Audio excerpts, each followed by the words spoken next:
So I don't know if you guys know about Kelly Marie Tran and how she was basically bullied off social media by Star Wars fanboys. But someone wrote this great thread on Twitter that I'm going to read to you. It starts with a correction to an idea that fandom today is like this, and it's not just Star Wars, and that it's like all fandom is like this. So here's the thread. Correction. This is curation fandom today. Transformative fandom has an entirely different pattern of harassment, deployed in a way outsiders rarely recognize, and usually directed at other fans, not creators.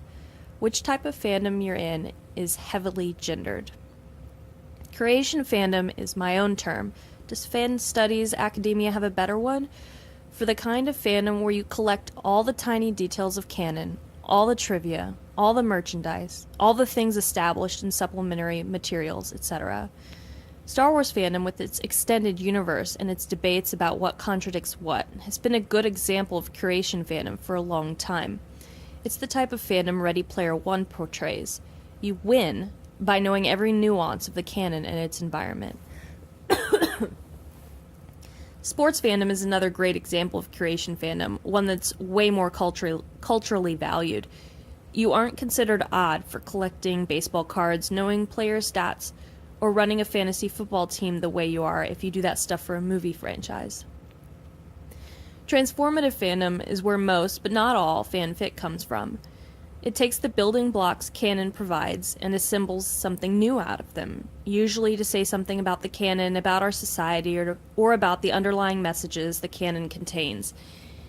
It is often, but not always, concerned more with making that statement than with adhering 100% to its source material, instead using canon as a jumping-off point for what it wants to explore. This is the kind of stuff you see on archiveofourown.org. Although, again, not all the stuff on AO3. You can find fanfic that comes out of a curation fandom environment, although it's more rare. All this thread is generalization after generalization, and there are tons of exceptions and overlap in the middle. It's a spectrum. My current go-to example of transformative fandom, Tiptree long-listed story, known associates by @TW_Wings, and then she gives the link. 300,000 words dissecting the role of masculinity in the Captain America mythos and the history of queerness. Go read it. When I say these types of fandoms are heavily gendered, what I mean is that in general, boys men are more likely to do curation fandom and girls women are more likely to do transformative fandom. I'm not saying curation fandom is all men and vice versa. You can also get transformative work springing from people who aren't familiar with the cultural norms, intertextual dialogue, and body of work that transformative fandom has been producing for 50 plus years.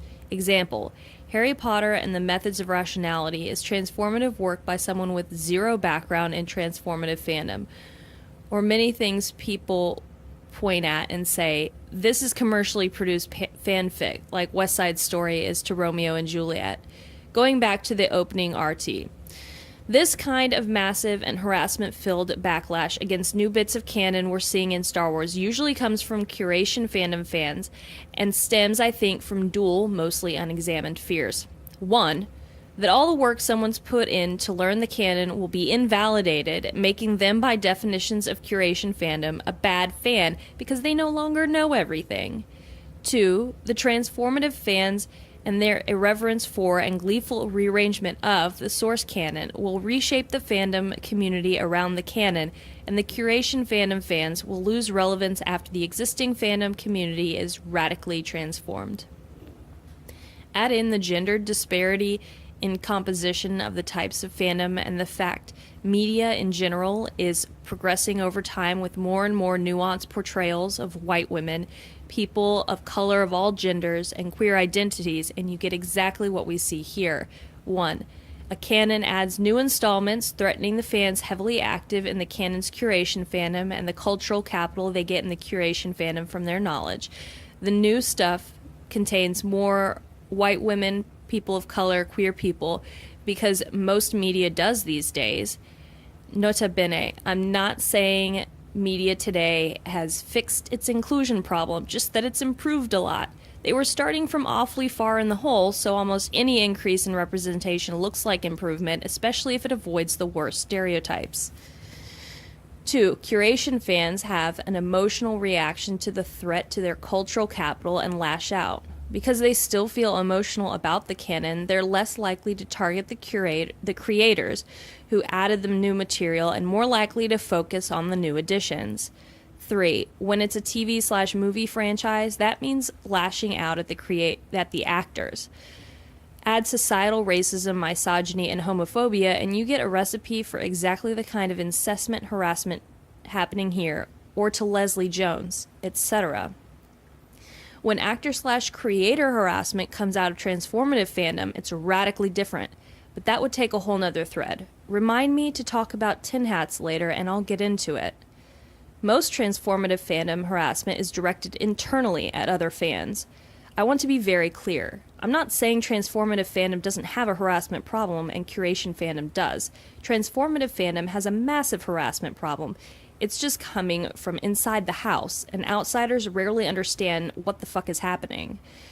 Because of the cultural denigration of things viewed as women's stuff, which transformative fandom absolutely is, and because transformative fandom harassment is hard to comprehend if you don't know the culture, it rarely gets outside attention save for the most egregious bits, which, for the same reason, are usually presented as a, look at these weird people, their weird hobby is so weird they're harassing each other over massive misunderstanding of the issue at hand, and not cultural backlash, even when backlash is at the heart of the thing. Let the record show that transformative fandom is, in aggregate, better or at least the same as curation fandom with characters who are white women or white queer men, and equally freaking terrible about people of color of all genders, but in a different way. Creators also may avoid fanfic of their properties for many reasons. The false myth about an author losing a whole book because of fanfic, its readability being hit and miss, not wanting the influence prejudice against the genres of stories they usually are, etc. So they don't get a chance to see the other kind of fandom as much. Well, until someone hands an actor a printout of fic or a photo man-up, or once, famously and horrifyingly, a box of sex toys at a con, but that's harassment as well, just a different kind. This leaves them with a skewed picture. They may get a sense that X percentage of fans are losing their shit, but it's really X percentage of these loud people, and doesn't take into account all of the fans off doing fandom differently down the hall. I mean, any amount of harassment that feels organized or coordinated can be terrifying, don't get me wrong, but it's much scarier when you see it as a large percentage, not just number, of a group.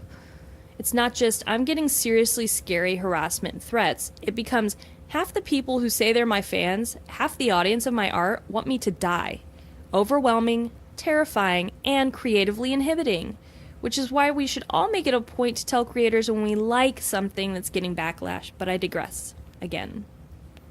30 tweets later, the actual point I wanted to make about the OP's original tweet is, that kind of behavior is absolutely appalling, but speaking of it like it's an inherent characteristic of fandom erases the many cultural and gendered influences involved.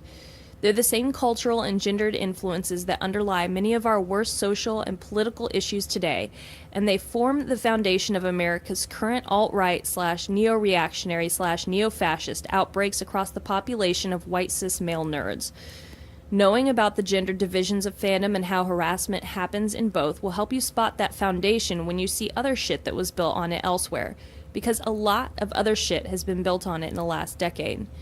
Knowing about the ways harassment manifests in different fandom contexts and comparing the culturally gendered aspects of each gives you more data points to start picking apart which behaviors come from fanishness and which come from cultural gender expectations, or both.